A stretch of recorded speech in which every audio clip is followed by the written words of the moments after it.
All right. How's it going, everyone? We have a guest with us today. Our guest is Victorious. How are you today? I'm doing fantastic today. How are you? I'm glad to hear that. I'm doing fantastic as well. Thank you for asking. So, how long have you been practicing for? Approximately 10 years. Okay.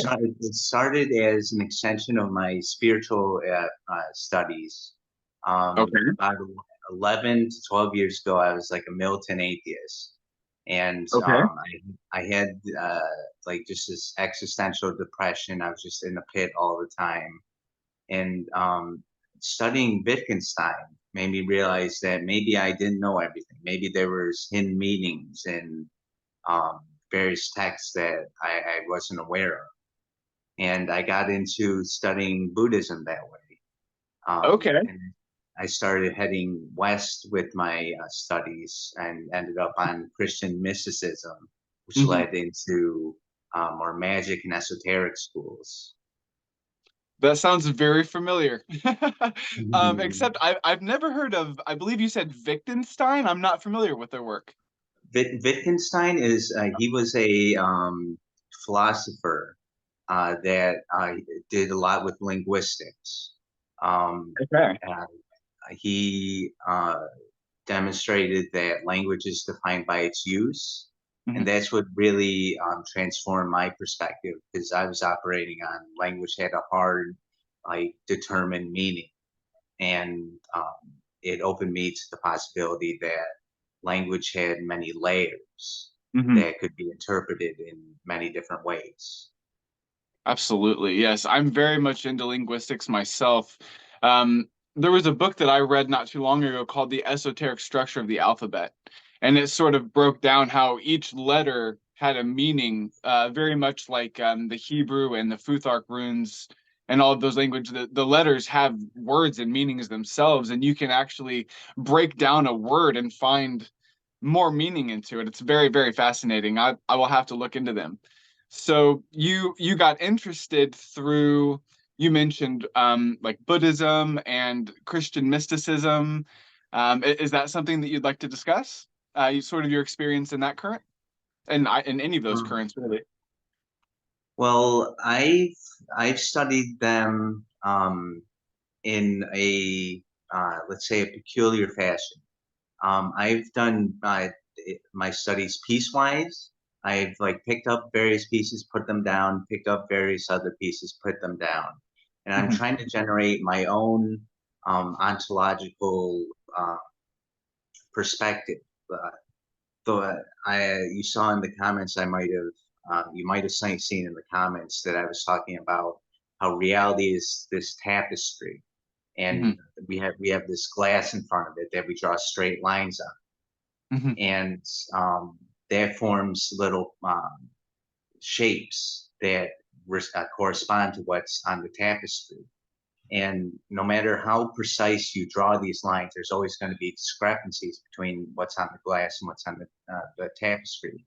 And that's how our language use, our categorical matrix, is in relation to the objective reality, if such a thing exists. Um, so what I've been trying to do is I'm developing my own categorical matrix, something completely unique to teach from. Because if you're north of the mountain, you have to go south. If you're south of the mountain, you have to go north. Sure. So I want to give as many divergent people as possible a path up the mountain. hmm Yeah, I think that might have been the comment that sort of triggered my interest in speaking with you.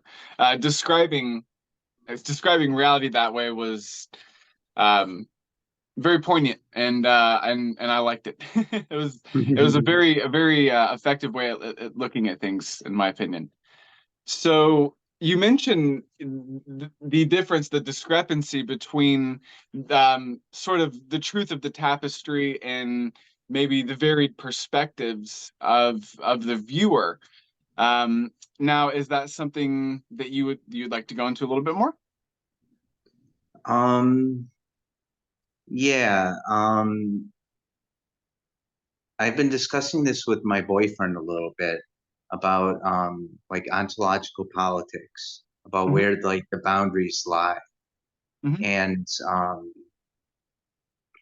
that really um, exemplifies like how important it is that we take serious our own um, de- defining of reality, because how Mhm. we define reality determines how we perceive it. If um, you ever have that phenomena where you're walking down the street and you see something out the corner of your eye, it looks like, I don't know, a moose, and then you look and it's a rock, and then you Yeah, can't see it, you can't see it again as a moose because you've collapsed it as a rock and you can only perceive it as a rock. sure. um, like magic is very dependent on having those opportunities where you can see it as a moose. I agree. And um, like, so if you're bending your categorical matrix, that will um, therefore allow you to see differently, perceive differently, and therefore walk a different path. Mhm. Yeah, that concept, I believe it's called something like pareidolia, where we perceive faces in the moon and things like that. I used to mess around with that as a kid. My grandparents had this like sponge painted wall, and I used to just like zone out on this thing when I was a kid. And I would sort of pop in and out of it being just sponge paint on the wall and an entire world that I could explore, and there were creatures and entities that I could commune with. And I think being able to snap back and forth between those perspectives has helped me later on in life a great deal. Definitely, I did the same thing. My mom made these just abstract, um, what do you call them? Um, Abstract designs on curtains. Mhm. Um, and like I would always just look up at those when I was sleeping or going to bed at night. Mhm. And like there I could see like this person, I could see a train, I could see all this stuff, and like you said, I can snap back Mhm. into like I was playing with that all the way back then. Yeah, childhood is such a magical thing. I think that and in the same way that we can find balance between introversion and extroversion, or isolation and engaging with the outer world, we can find balance between our childlike nature and our grown up, adult nature, and maybe even perhaps a masculine and feminine nature as well. I think there's balances to be had in so many places within our psyche. Definitely, balance is key. Mm, Um, absolutely. on my journey, that's something that's been exemplified. That's really been taught to me over and over again. Mhm. Because it's not a straight line; it's a cyclical thing where you Mhm. come back to the same lessons over and over again. Yeah, like a Um, different octave, maybe. yeah, Mhm. that's a very good way of looking at reality. That it's like a symphony. Yeah, Um, hey, I was just saying that the other day. I'm so glad to be a part of this grand song and to be an instrument and the ultimate orchestra is such a magical thing. Very much so. Yeah. So, are there any types of workings that you like to do more than others, or are you just do you just do what you feel like doing in the moment? It's more the latter, but it's more complex than that. Um, I tend to see magic as a set of strategies where you treat the brain as an input-output system with complex features. Sure. So, like, I can see the various utility of um, various spells and rituals and other workings. Mhm. But what I've been able to do, walking a path without knowledge, just with faith, has Mhm. been being able to create and evoke a higher power in my life, Mhm. which has created synchronicities like burning bushes in my path, which tell me Uh-huh. when to go left, when to go right. And my Yes. life has become so serendipitous following these things that it's like it is. God is um, parting the waters for me, and I'm just walking across the Red Sea at times. Yes, absolutely. I find that uh, synchronicities and serendipities, like you said, are like flag or like burning bushes. I look at them like flags, but it's essentially the same thing. It's like a like how can you ignore something so blatant, and so personalized, Exactly. Hmm. I personally like to explain the garden by the rules of the garden. So Hmm. I like to create elaborate conspiracies where it's like the CIA is actually like they put this dime down, which and had gang stalkers across the street, and like I love living in that reality. I can see that. I can see that. As long as you find utility in it and you're not harming, you know, people that don't deserve to be harmed, then I love that idea. So, do you have any least favorite types of workings or things that you feel that you could be better at, perhaps? Well, I like to define magic in three terms: white magic, black magic, and blood magic. Um, Interesting. white white magic is where you invest energy into a system to get energy out in the future. Say, Okay. a example of this, a hard concrete example would be you do push-ups, you'll get stronger. Hmm. You run, you'll get faster. Hmm. Like little things like that, where like you invest, you like you might set an intention spell, um, and they'll result in better futures for you. Black magic would be the opposite, where you um, take from the future that have in the now. An example of this would be binge eating cookies to offset depression. Like you're going to, it's going to feel better in the moment, but Sure. it'll cost you in the long run. Then blood magic is where you cause harm to yourself or someone else for some effect. Um, and then that's pretty obvious to be a no go.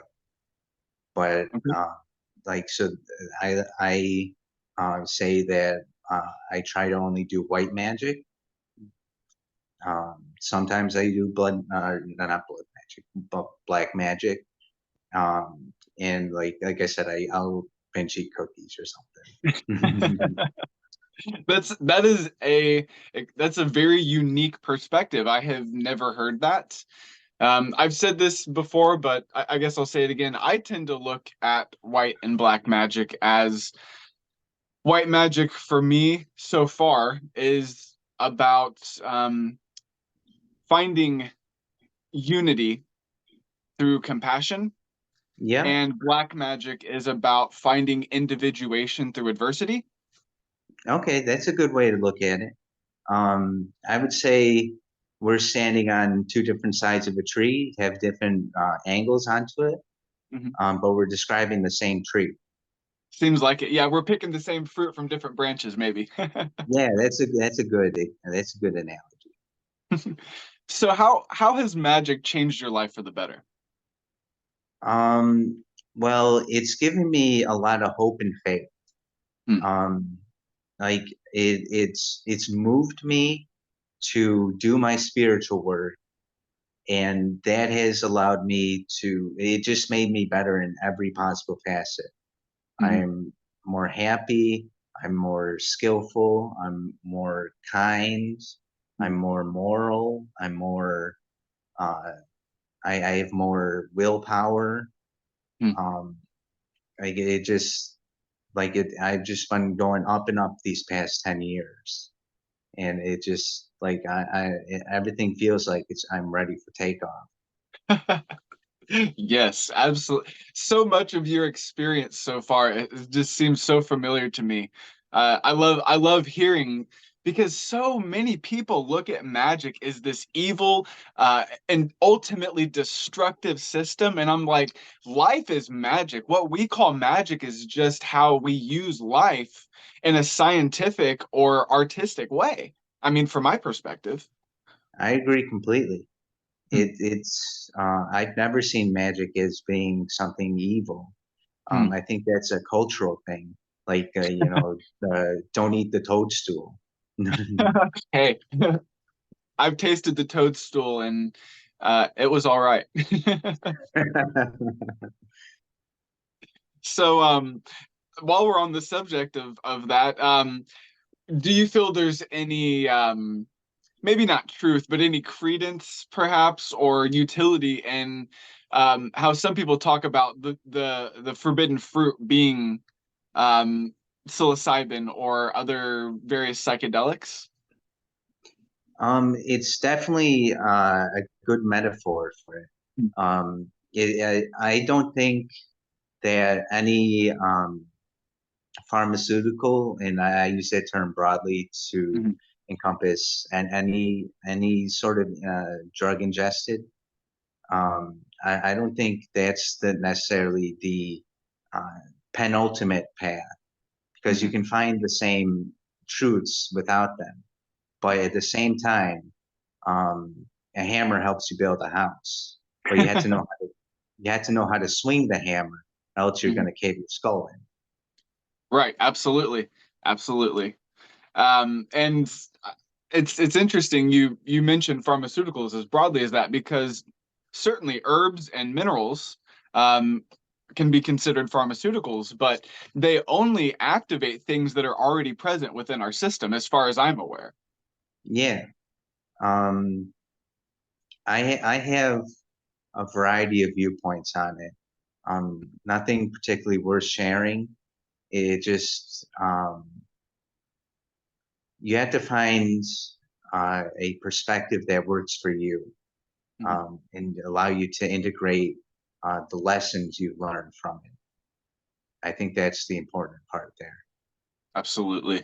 So, do you have, if you don't mind, we could not talk about this if you don't want to, but do you have experience with pharmaceuticals?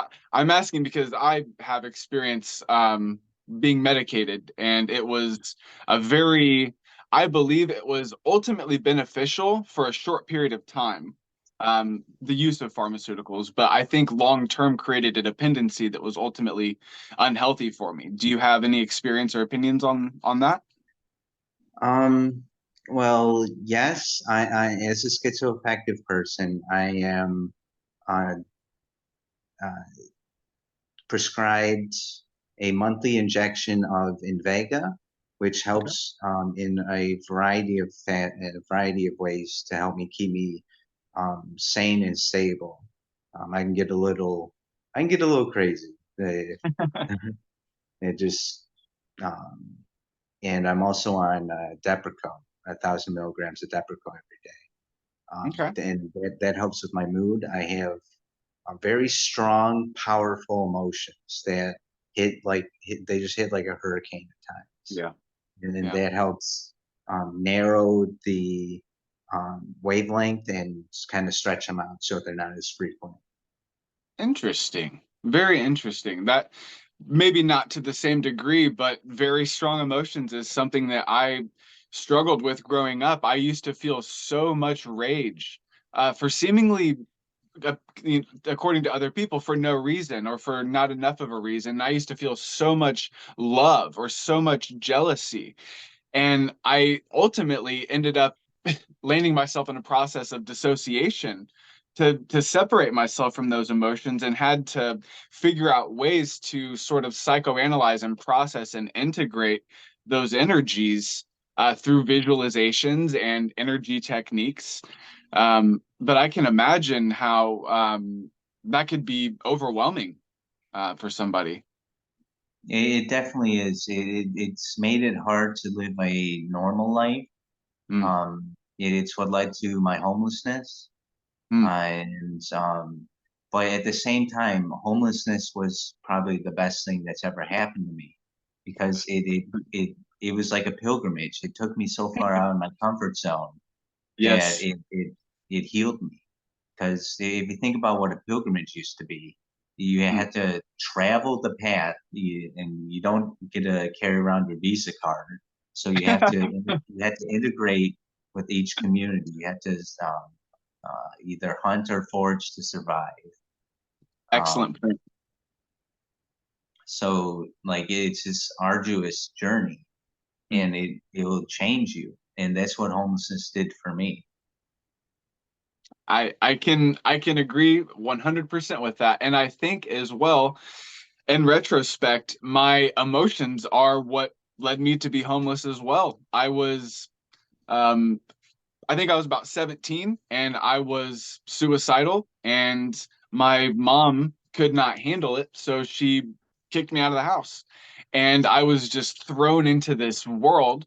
Luckily, I had graduated high school, so I had a high school diploma, but I was basically, like you said, forced to integrate myself into multiple communities to be able to survive. And that allowed me to grow as a person. It allowed me to become more than who I thought I was. It allowed me to be more compassionate, but at the same time, more versatile. And, it gave me more wherewithal. And I always look at that as, I don't know if you're into tarot or not, but I always look at that as like the beginning of my journey as the fool, and Mhm. finding the rest of the deck, so to speak, within myself. Yeah, that's a good metaphor. I like that. It sounds like we have a lot in common already. So, um, what are some of your strengths when it comes to magic in your mind? I would say um, my kindness, compassion, and self dedication to selfless service has served me immeasurably well. Um, like uh, it just I keep putting energy into the system, and I keep getting energy out of the system. Um, like I said, my life's very serendipitous. I feel like I have very good karma. Um, because like I, I tend to see reality as being reducible to three components: the server, the client, and the holy internet. You're you're always in communication with the server, God, and it's this communication you have. Everything you experience is from like your brain in a vat. Uh, you can't Okay. prove it any other way. So like every input you receive is from God, and every input you or every output you exude is something you say to God. So if you have this good conversation, good things happen to you. Hmm, interesting. And I think what is good can vary depending on the client. Yes. Mhm. That's a beautiful metaphor. You where every thought is like a code into the terminal, so to speak. Yep. So I love that metaphor. What are some of your perceived weaknesses when it comes to this path? Um, my inability to really determine what a good path for myself is. I'm very reliant on the synchronicities. And Hmm. like when trying to um, walk a straight line, so to speak, Hmm. I oftentimes find myself getting veered off into a different direction. Okay, I'm very kind of ADHD in that sense, but sure. it's also like, hey, the CIA is recruiting me, and it's like this is my job. Hey, I've had similar thoughts. I guess like if I were to actually be open with some of the therapists that I've had, they probably would have thought that I was schizophrenic or something. But I guess for me, what has kept me, I guess, sane enough is that I don't believe anything.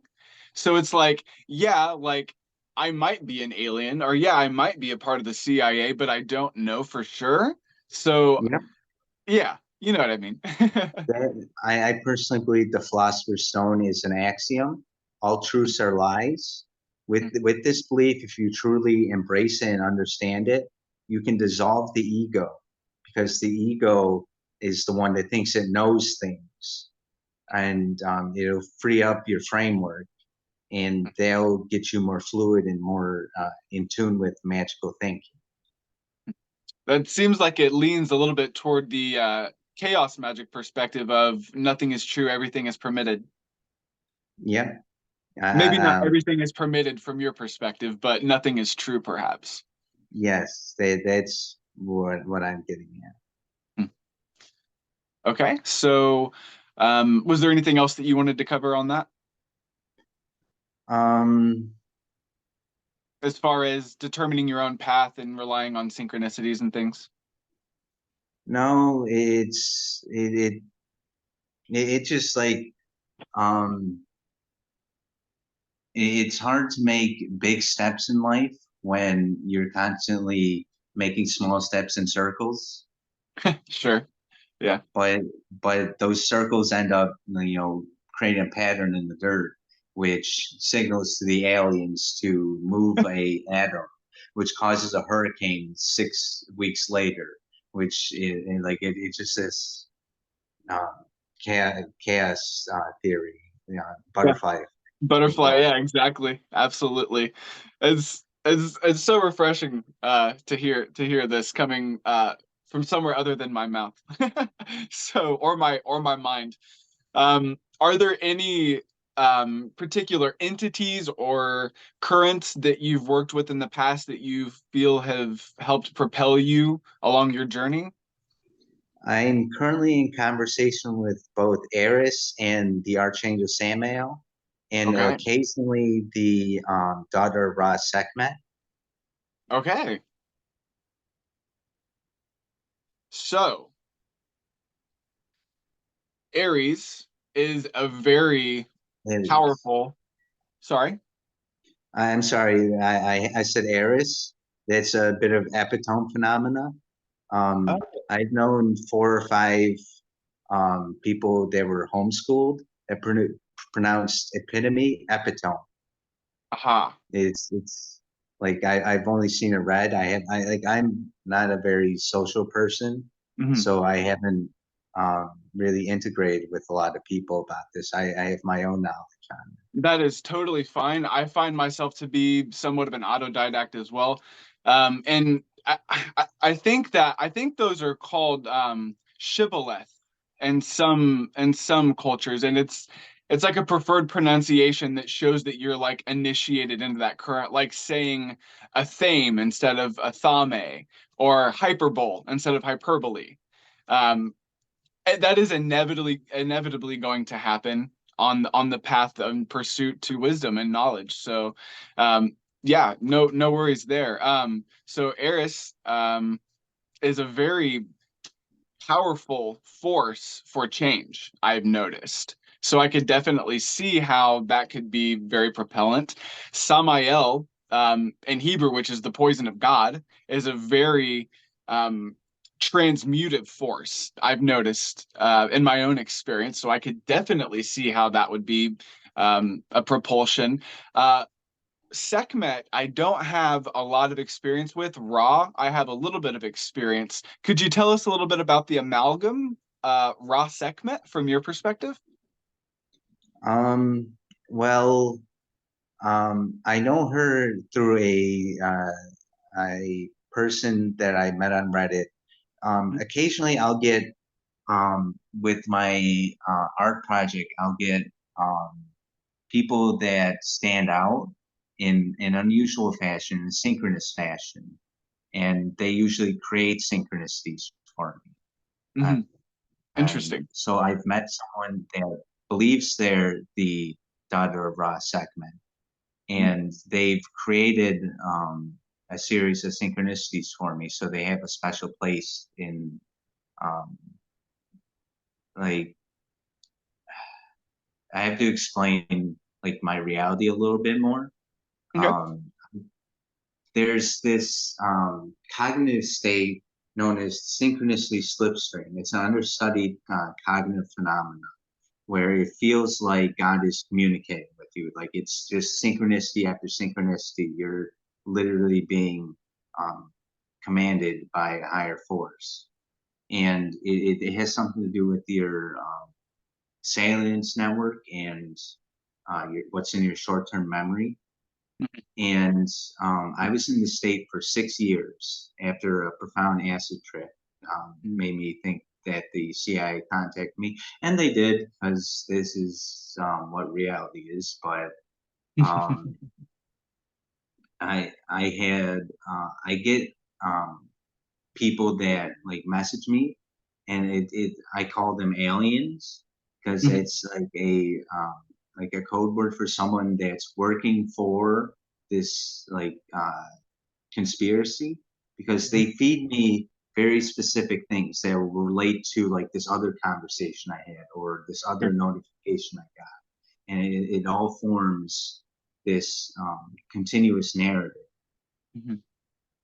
And like just like I know something, like I just got a notification which lets me know I should keep talking about this, but um it just like it's hard to describe because like it sounds so crazy, but it's like there's multiple things communicating with me to create um, an outcome for me, and it's like I'm being programmed.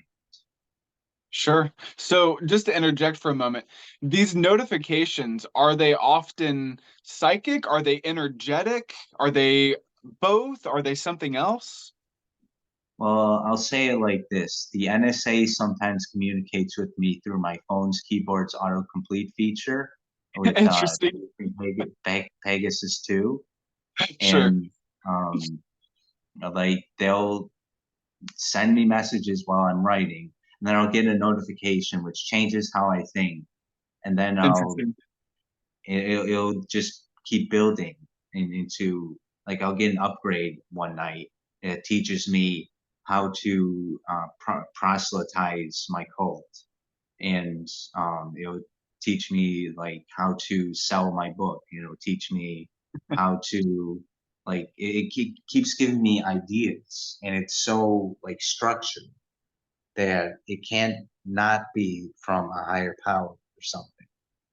Hmm. Interesting. So you mentioned your cult. Um, is that something you'd like to talk about? Yes, it's I would like to create a an educational nonprofit, um, Mhm. mainly built from the skills of the people that I attract, and with that is my writing, my juggling, my performance art, and I would like to create a ultimately like to create a show. It's like Trailer Park Boys, but with more psychedelics, and every episode is educational, and it's set in a Sure. crazy cult. Interesting. You mentioned juggling, and that sort of triggered my memory. The comment that I saw that I decided to contact you on, you talked about, I wish I could remember, perhaps you can explain it. You talked about how the process of learning juggling allowed you to perceive your reality a certain way. Could you explain that for us? Yes, like I could see topology fairly well since Yeah. I played video games from a very young age, and Mhm. I mostly platformers. So like jump arcs, like I could see like the contours and The like projections. Okay. like and it's similar in juggling. Like I know when I like there's a number of different notations for juggling, and Hmm. I don't know any of them, but I can still do some very radical things because like I just intuitively know using Hmm. the heuristics of my mind that Right. um, these when this ball is in this state, these two balls can be doing this. If I change this, this will happen.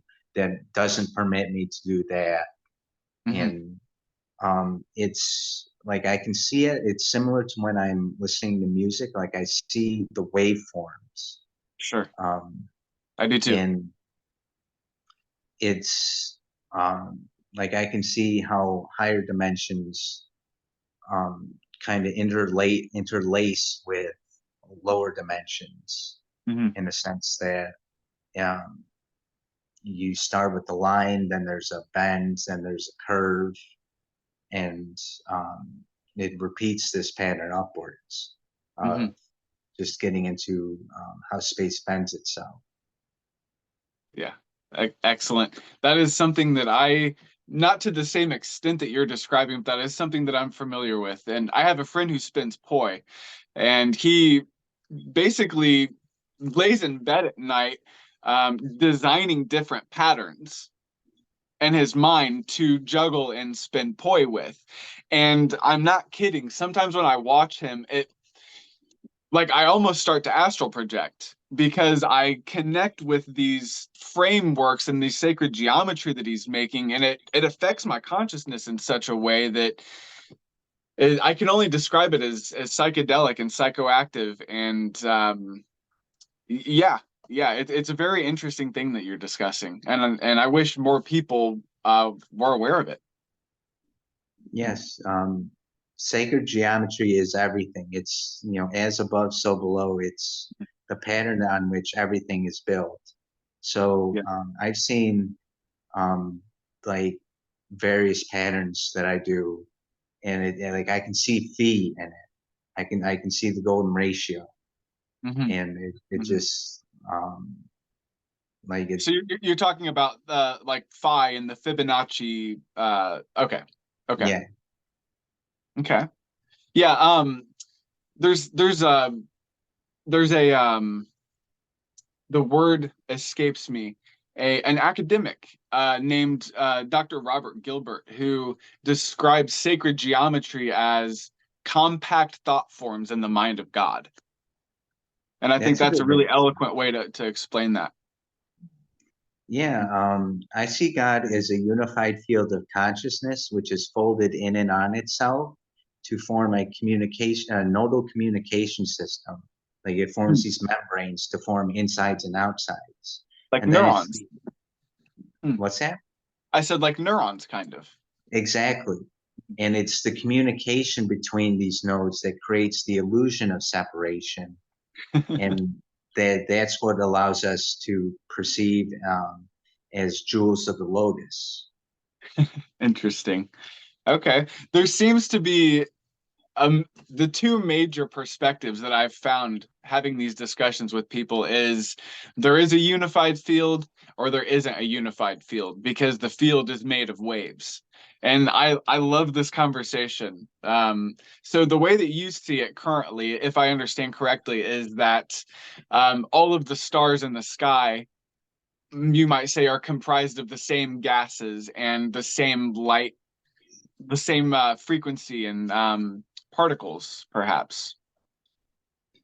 Um, I would say my understanding gets a little more complex because it gets I guess I meant into, that as more of a metaphor than like an actual literal interpretation. okay, then I guess yes. It's um, like yeah, there's this programming architecture being made by MIT called Scepter, CEPTR, and it's based on the receptors of our neurons I in thought our so. brain, Hmm. and it has a nodal structure where like there's a node of you and there's a node of your brain, and in that's a node of your neuron, and in that's a node of the protein, and it has this hierarchical structure, a recursive fractal hierarchy. Hmm. And it if we were to compose a simulation built on that, I think that would be what like God is doing in the unified field of consciousness, is creating these nodes that communicate with each other. It's an illusion. There isn't like an actual 3D reality. It's comprised of like this simulation. We're creating a roller coaster for ourselves. Interesting. Yeah, I suppose I do agree with that to some extent. Um, I guess the way that I think about it, that sort of aligns with the way that I approach magic because I look at the process of individuation as sort of becoming another node in that field. Like I imagine all of this is like perhaps an apple orchard or like an apple tree at the top of a hill. And like in my mind, it benefits the tree for the apple to roll down the hill and become another tree as opposed to decomposing and then being reabsorbed into that tree. But I guess you might still view that as a unified field, perhaps. Um, well, in that metaphor, we delve into the purpose of God. Okay. And like you said, the apple rolls down the hill to form another tree. Mhm. Well, the universe could be God going through mitosis. God Sure. cuts themselves in half and Mhm. forms, a second God. Like it goes from, um, uh, it just goes through these stages and forms another singularity, and Mhm. that's how God reproduces. Sure. So we're just getting into the fractal nature of existence, basically. It's Yeah, turtles all the way down. yeah. It's how you perceive it to be. I think I can agree with that. So, are there any practices, specific practices that you would recommend for other practitioners? Definitely chaos magic. Okay, I think that's like that is a way to open you up to um, as many possibilities as there are, sure. as you can create. And I think Buddhism is a complementary practice to um, chaos magic because Buddhism has a strong emphasis on dissolution of the self. And it's very much the same process of once you can become water, you can fit into any vessel you put into. Mm-hmm. And can you give us maybe just off the top of your head a very basic definition of what chaos magic means to you?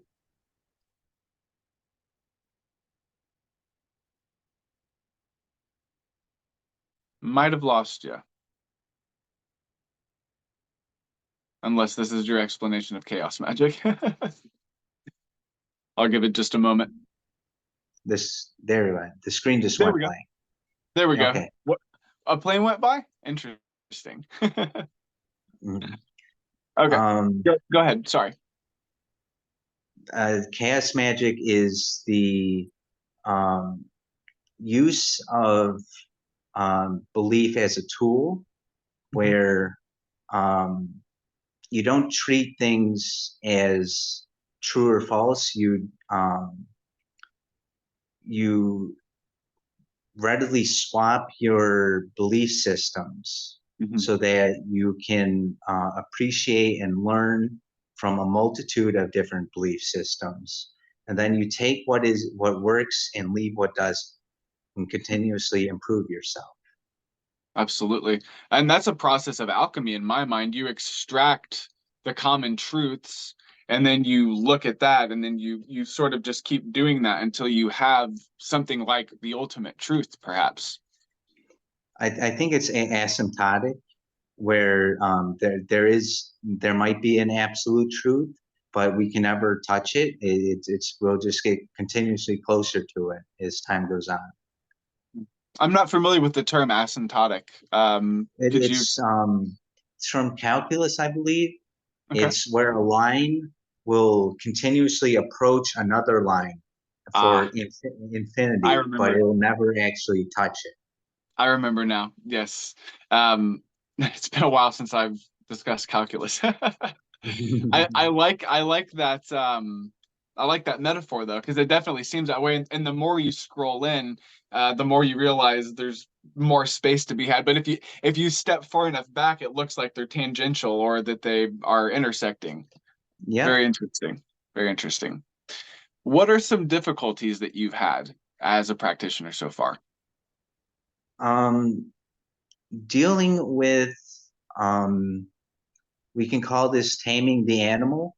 In each of us, there's a rider and a horse, and the Hmm. rider is the divine side of us, and the horse is the animal side of us.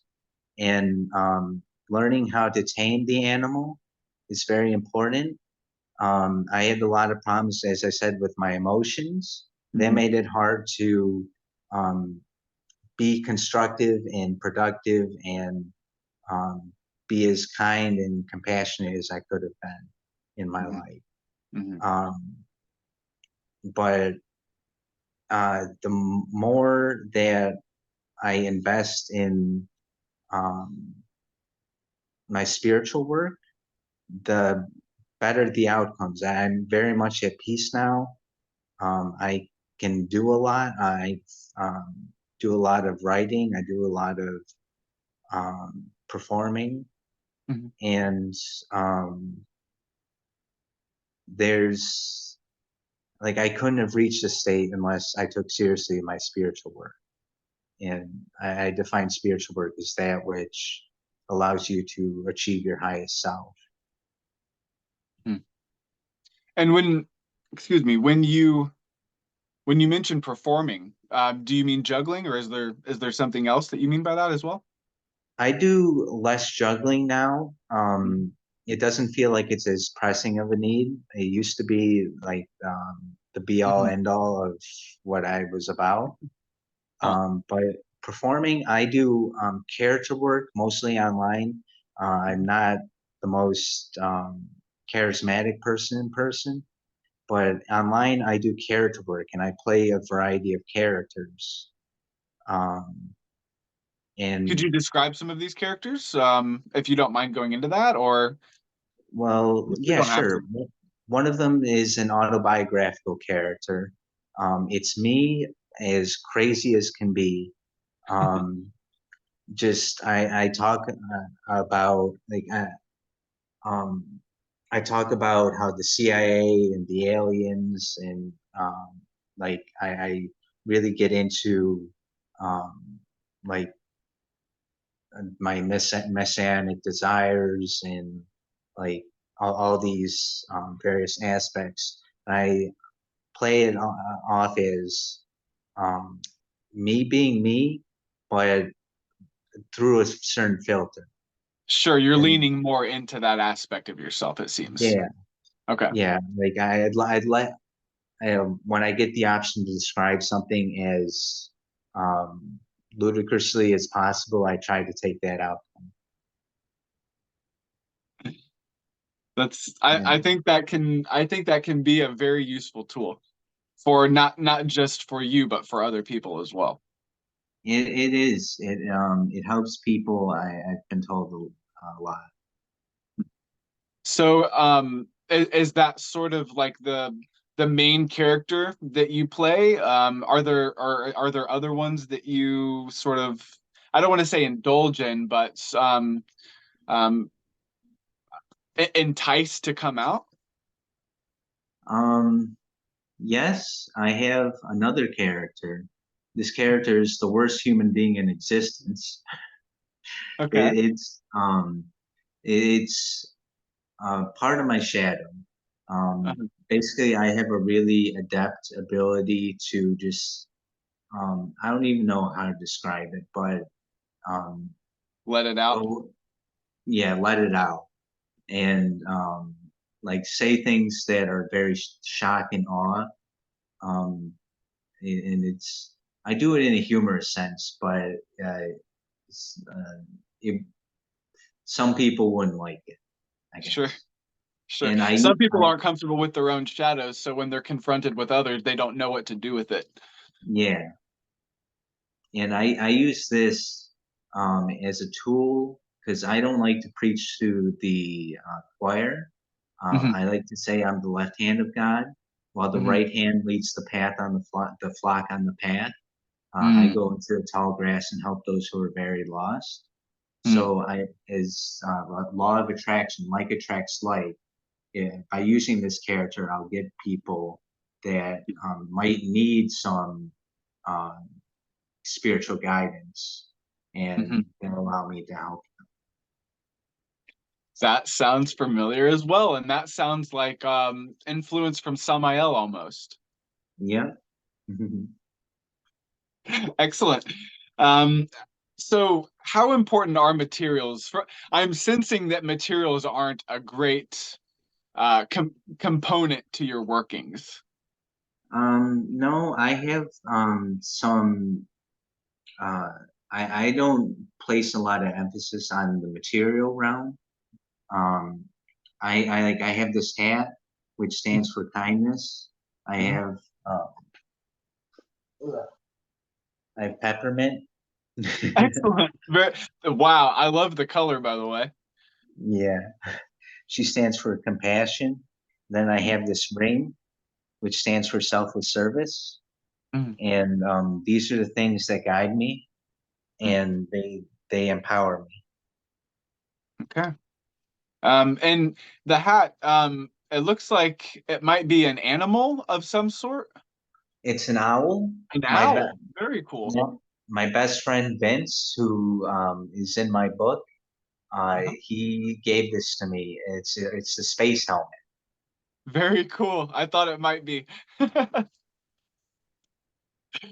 I love owls. My grandfather used to collect owl statues and carvings and castings and stuff. And I actually inherited a pewter owl from him that is extremely heavy. That every time I hold it, I almost feel like I am an owl.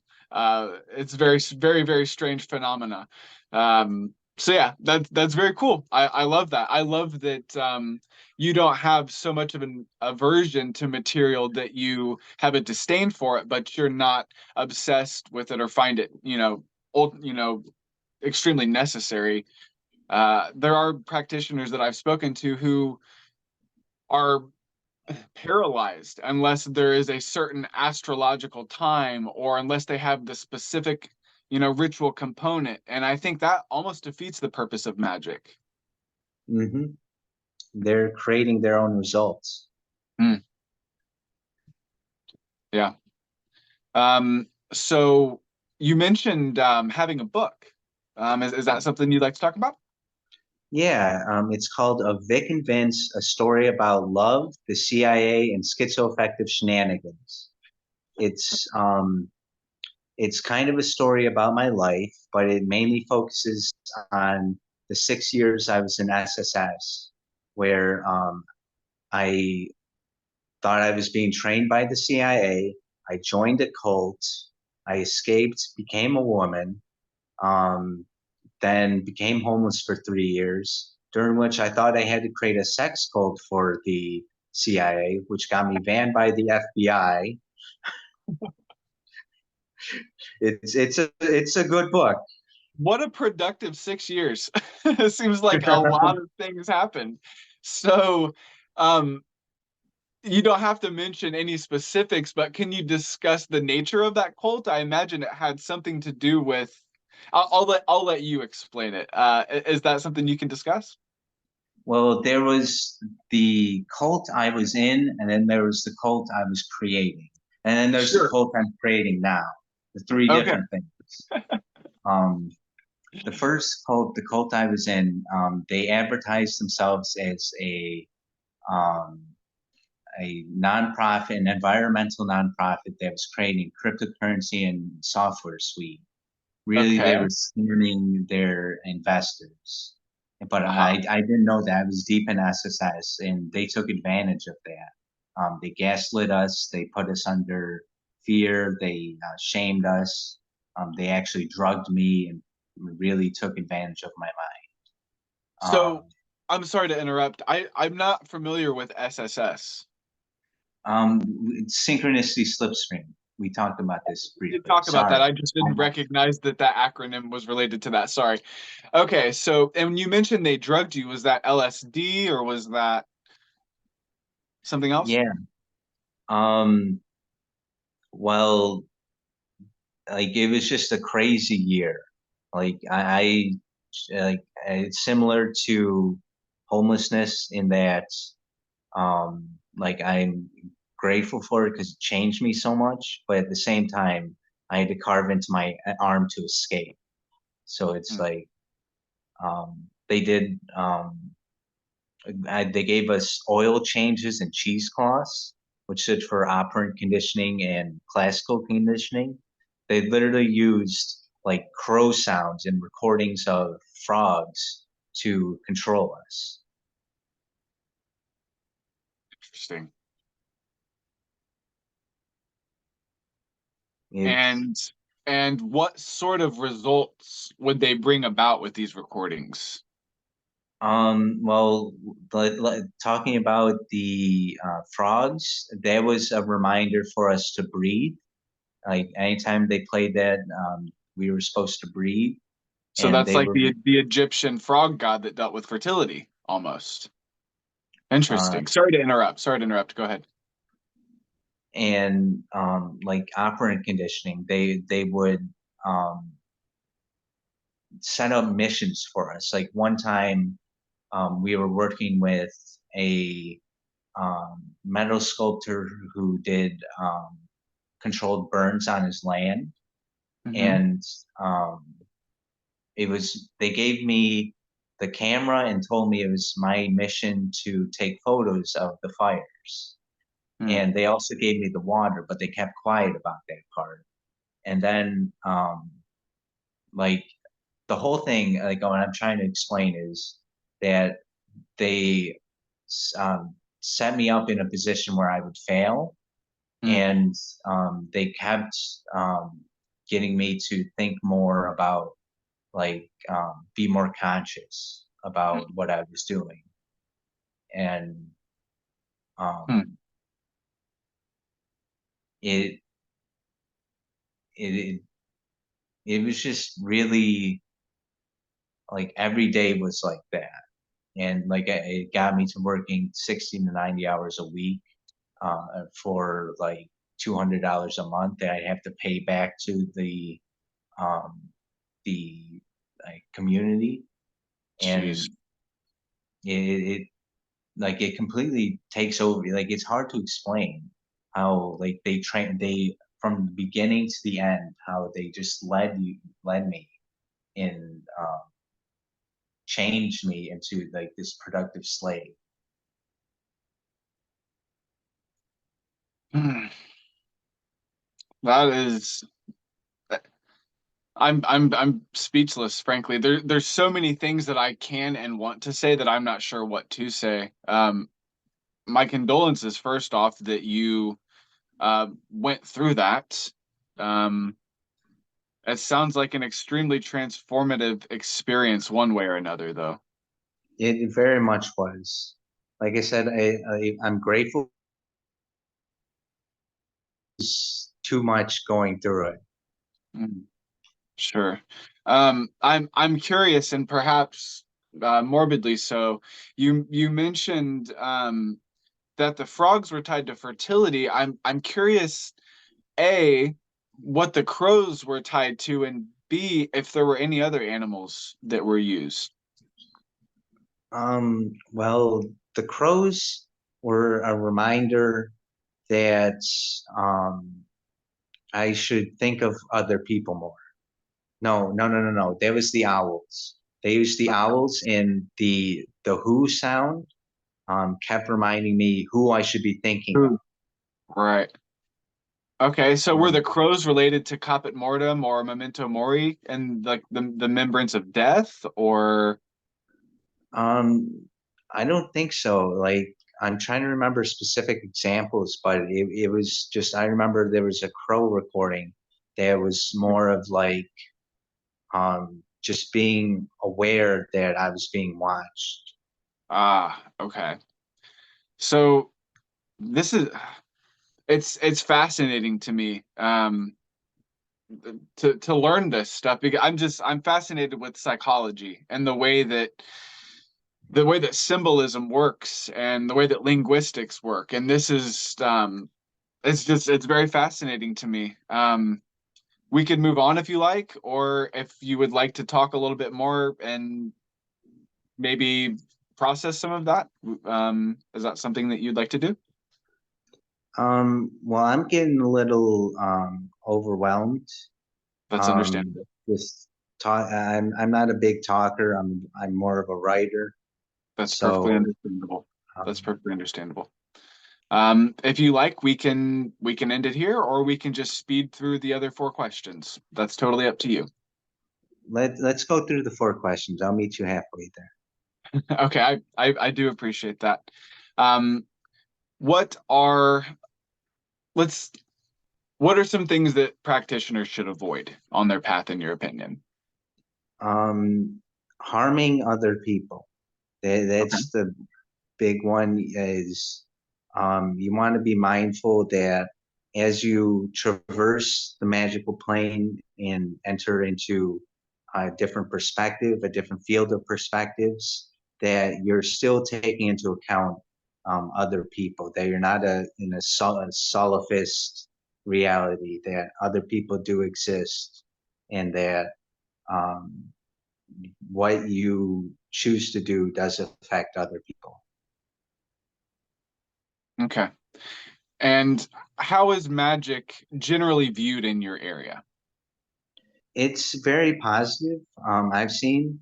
I'm in the Portland area, Mhm. and um, there's like I visited recently. What is it called? Black Star Magic, Dark Star Magic, and Okay. they're at the front for the PDX OTO. Okay. Um, Okay. and so there's a vibrant community here. Okay. Obviously, not everyone is magic oriented, Sure. but for places to be a magic practitioner, Portland's very great to be. Okay. I could imagine that Portland seems like a relatively open place. Um, is there any film or literature that you would recommend to other practitioners out there to sort of help them get into the perspective of how to understand magic? Um, Just off the top of your head. Off the top of my head, I get a weird response. I get Fantastic Planet. It was a Interesting.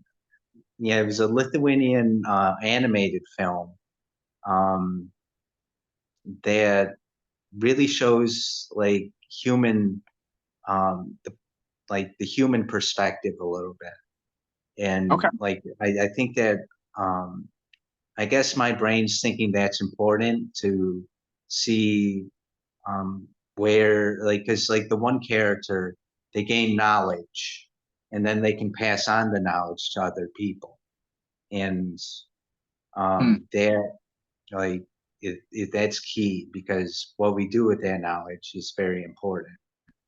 absolutely. And last question, what are your plans for your near future? Is there anything that you're wanting to learn or any new practices that you're wanting to take on? I take it one day at a time. I'm always learning something. My boyfriend is a wealth of knowledge and I'm learning a lot from him. Um, so just take it as it comes. Awesome. Well, Victorious, I thank you immensely for this opportunity. I thank you for sharing your story and your opinions and being willing to do this. Thank you so much. You're welcome. Thank you so much for having me on. This has been a wonderful time. I'm glad to hear that. Perhaps if you're open to it, we can have you back on in the future, maybe in a few months or a year or something, just as sort of an update, so that you can maybe update uh, perspectives that you had or new things that you've learned. Yeah, have a great rest of the week. Be safe, and I look forward to speaking with you in the future. Thank you so You much. too. Thank you. You too, my friend. Thank you so much. Have a good one. You too. Bye bye.